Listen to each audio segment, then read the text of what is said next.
Thoroughly amateur production. These videos always are. If I ever have fancy production facilities, which I don't anticipate, then maybe they won't be so thoroughly amateur. Even as I speak, I'm adjusting the angle of the laptop. The thing is, this is whiskey for beginners, and so it doesn't necessarily need to be fancy.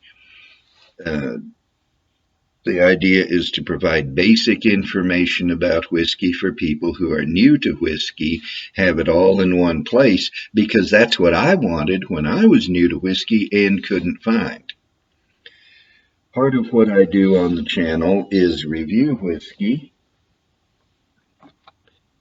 And what we have today, and we'll see how the lighting shows up on this, is a bottle from Balcones Distilling in Waco, Texas. It's Lineage Texas Pot Still Bourbon.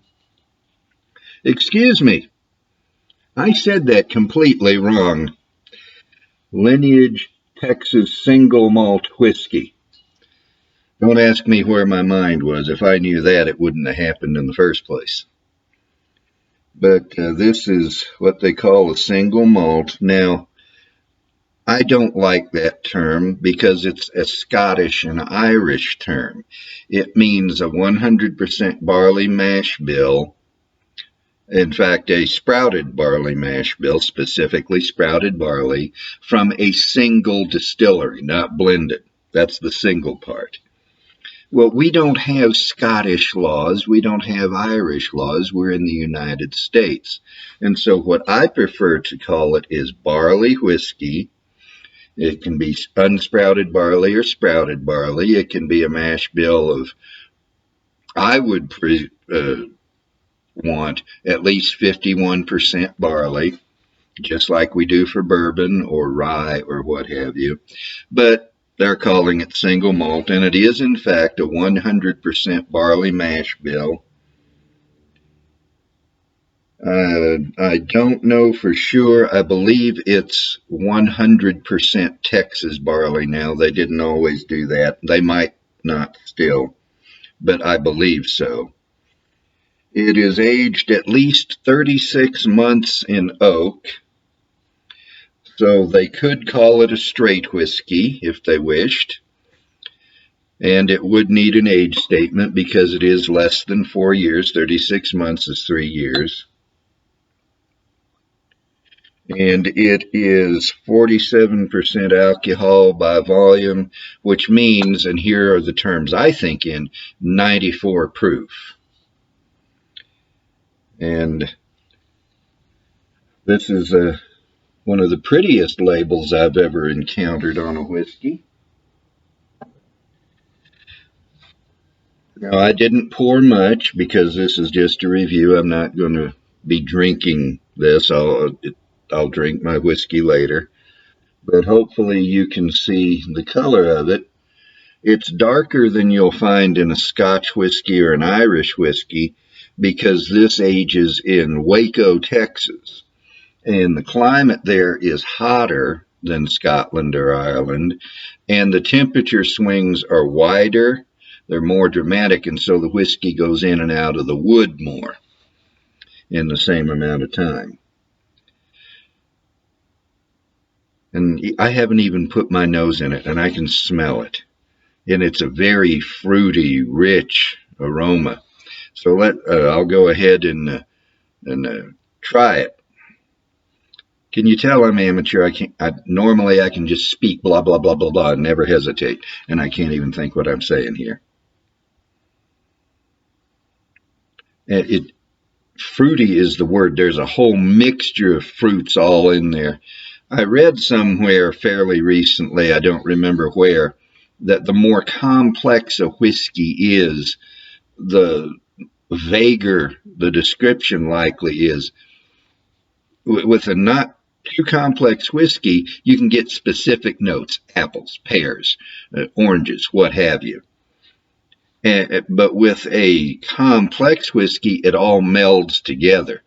I am not an expert, but that does make sense to me based on my fairly limited experience. So there's fruit in there, maybe figs or dates. It certainly is an impression of dark fruit, although not all fruit that is dark colored has a smell or a taste that comes across as dark. There might be some grapes in there, maybe some orange. And this is characteristic of barley whiskeys. Even Lafroig 10 with that heavy peat underneath is fruity. It's a pineapple-y whiskey. I'm not getting pineapple here. It may be in part of the overall mix. But it's definitely a delicious smelling whiskey.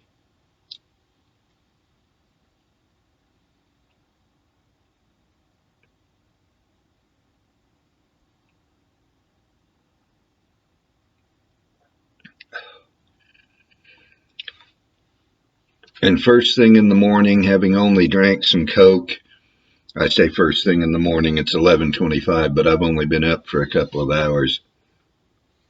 Only having had that Coke to drink, not having ever eaten anything yet today, the 94 proof definitely hits me in the tongue. And there's, again, an overall impression of fruitiness in the taste, not anything specific popping out.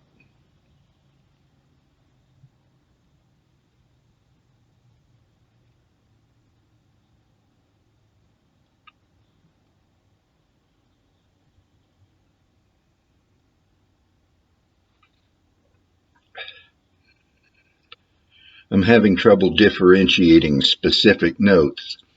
It's like a fruit salad. You get a bite of several kinds of fruit all at once, and it just melds together. But I'd say maybe there is pineapple in the taste, maybe some orange, maybe some peach or pear. But this is a very delicious whiskey. It was this whiskey, this single malt from Balcones, which got me interested initially in Scotch. I said, they make Scottish whiskey and Irish whiskey, much of it out of this exact same kind of mash bill, 100% sprouted barley. This is very fruity and delicious and sweet. Maybe Scottish whiskey will be that way. Maybe Irish whiskey will be that way. And I've learned in my limited experience and in my reading that that's not necessarily true. I mentioned Lafroig 10 earlier, and the first impression on the nose and on the tongue is this heavy, smoky, chemical, even Band-Aid note. And that's the peat they use to dry the sprouted barley, to stop the sprouting process. And the reason, by the way, they sprout it, malt it, as they say on that side of the water, is that it turns the starch in the grain into sugar, and yeast eats sugar to produce alcohol. And so by sprouting it and then stopping the process at the right point, you get a higher yield of alcohol out of the grain. And you can do that with any grain. They do it with rye somewhat. You can do it with corn. You can do it with any grain that you make whiskey out of. And it would be interesting, and maybe somebody's done this, to make a bourbon, say, using your standard bourbon grains, corn, rye, and barley, and sprout all of them and use the sprouted grain. But back to this whiskey, I highly recommend it. It is not the cheapest that there is. This cost me $41.99 at Kelly Liquors back on the 17th of this month. And Kelly is a little bit more expensive than Total Wine. Those are the two stores I trade at.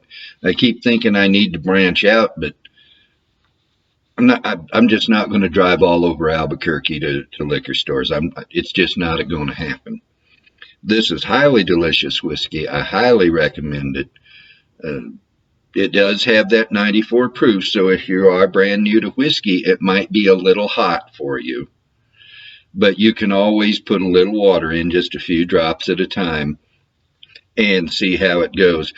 I definitely recommend you try it.